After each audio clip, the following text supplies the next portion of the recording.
Well, good morning, friends. Mark Holmes here, of course, with my buddy Cowboy Joe Boo, as well as Joe Bear in the house. And as always, I want to say thank you all for watching, commenting, subscribing, and being part of the Joe Boo Sports Report.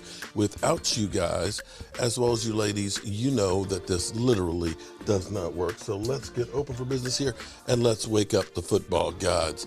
How's everybody doing on this Thirsty Thursday? Wow, it is already Thursday, the beginning of week number 4 in the NFL.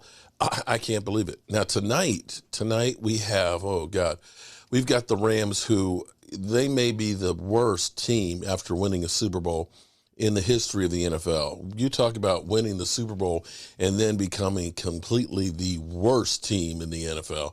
Wow. It's unbelievable. It makes you almost wonder if what they did, building everything for that Super Bowl, signing so many free agents, giving up so many draft picks, if that was a contributing factor to them going downhill, losing Von Miller, losing Odell Beckham Jr., as well as some of the other players, and then trying to reload with other players and things. They're just awful. And Matthew Stafford, you know, who's been injured all season off and on injured reserve, the fact that you end up signing Baker Mayfield literally on Monday, and now he's going to be active and possibly starting tonight. Wow. Now, I will say that for the Rams, it's actually a wise move because it's really no risk, only reward for them. At this point, their season is pretty much done. If he ends up being decent, well, great, then you got a quarterback. And if somebody signs him in the offseason, you could be in line for a compensatory pick. So in a way, that's a pretty smart move, signing Baker Mayfield and keeping him away from the San Francisco 49ers because, quite frankly, the 49ers getting him, he may end up being better than the Purdy. Is it Purdy? Purdy? I think it's Purdy. Mr. Irrelevant from the draft. We'll see. But tonight, of course, we'll be live streaming, okay, Raiders versus the Rams. It's going to get ugly. Now, today, Micah Parsons kind of dove in politics, and now he's kind of working it throughout. Brittany Griner, WNBA player, political prisoner in Russia, was released this morning due to a prisoner swap from the Biden administration with Russia of a, arms dealer, drug dealer, or something or other, that ended up freeing her after 6 months or so being kept in Russia. Micah Parsons, okay, so here's the tweet actually right here that started it. The swap for Brittany Griner, home for Christmas, is 1-for-1 and does not involve retired Marine Paul Welland, who is about to mark his 4th year in Russia. Micah Parsons tweeted on there, "Wait, nah, we left a Marine. Hell no."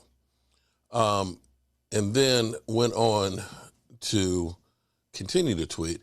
After it was announced, Micah Parsons tweeted this: "We still not voting for you. Moments ago, Brittany Gear still safe. She's on a plane. She's on her way home." And then let me go back the other way. Got tweets go backwards. He ended up clarifying. "My last tweet was no shot at Brittany Griner. I'm happy she's back home, as she should be. I just have family who have served, and it's crazy to me the president wouldn't bring him home too. I'm the furthest thing from a Trump supporter, but I'm no fan of Biden either." So he's clarifying that, listen, it's not so much about the politics in it as I've got military people and family, and of course the Marine Code is you don't leave your buddies behind. So they're supposedly still working on that, trying to get that together. I think the way they quantify it is the difference being that Brittany Griner was kind of more of a lower profile person as far as what the Russians considered more valuable. Having a U.S. Marine, of course, to them looks like it's a higher value and stuff, and they're supposedly negotiating, and I hope they can bring him home as well. Note to people, keep your ass out of Russia. How about that?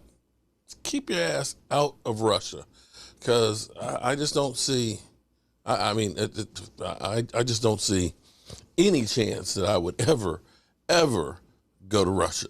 Just wouldn't. But that's me. All right, so interesting take here. We know we have Tyron Smith, who is going to be back at practice again today, and it is possible that he does a few plays this weekend against the Texans, which would be huge. It would be freaking insane to have him being able to play. Maybe they end up doing him like they've done with Jason Peters. They bring him in for a few plays, a series or two, just to get him at least warmed up for the game. We'll be watching, of course, with holding our breath here, because if we can get him going, that is freaking huge. We'll be, of course, live streaming the game 1 o'clock. Opposite of that, we have actually a really big game as well. The Eagles versus the Giants. And this is put up time or shut up time for the Giants, because after they finish playing against the Eagles this week, they got to go back and play the Commanders again next week, who will be coming off a bye. And there's not too many opportunities here to gain some ground. And for the Eagles, this is a chance to go ahead and create some more space in your division. Now, this I find kind of interesting here on ESPN's Get Up. They're discussing best chance to reach the Super Bowl. And I know I'm... Playoffs? Don't talk about playoffs. You kidding me? Playoffs? Yeah, we've got 5 games before we get to playoffs. But I will say this year has a different vibe. And I know we always say this every year, Cowboys are going to be great. We're going to do something in the playoffs and things. I get that, okay? I don't know if we will or won't. All I know is at the moment, the Dallas Cowboys seem to be getting better as the season goes on. We were awful against Tampa Bay. We seem to find a groove with Cooper Rush at the helm and realizing how important running the football is. Dak gets back. We have a few hiccups in there with the play calling, but our identity is beginning to become running the football, which has been the Cowboys' identity throughout all of their Super Bowl years, running the football and having a balanced offense.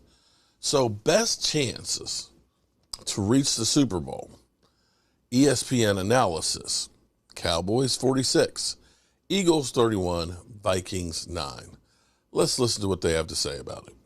In the NFC East, ESPN Analytics at the moment have the Cowboys to represent the NFC in the Super Bowl. Why, you ask? Well, our metric rates the Cowboys as the only team with a top 10 offense and defense, and does so factoring in the strength of competition they face. Cowboys have played a schedule ranked 11th. The Eagles, their schedule 27th. Given that you see all these picks that you guys have, you guys tell me why. Why would you say the Eagles are going to go further than the Cowboys? Weren't you just talking about Jalen Hurts? I was. That's like, what are we talking about? I'm trying.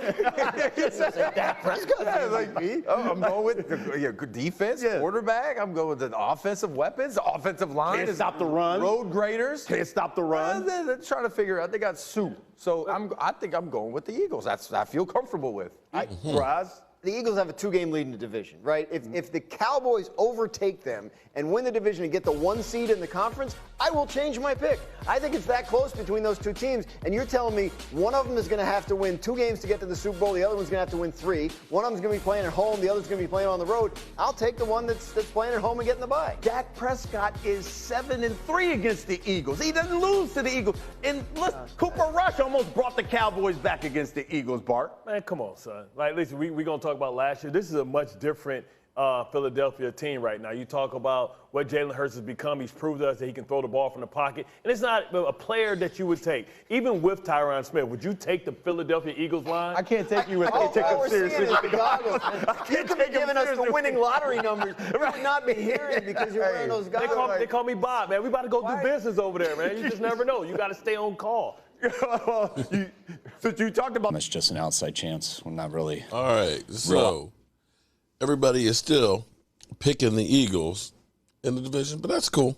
I think it's kind of amazing that we're talking about the Cowboys' schedule has been 11th hardest and the Eagles' 27th hardest.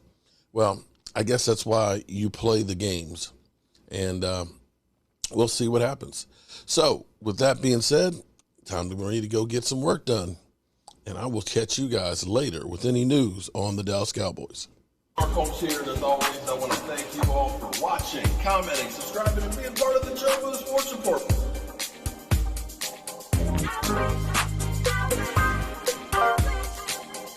You did one hell of a job, and the only thing else I got to say is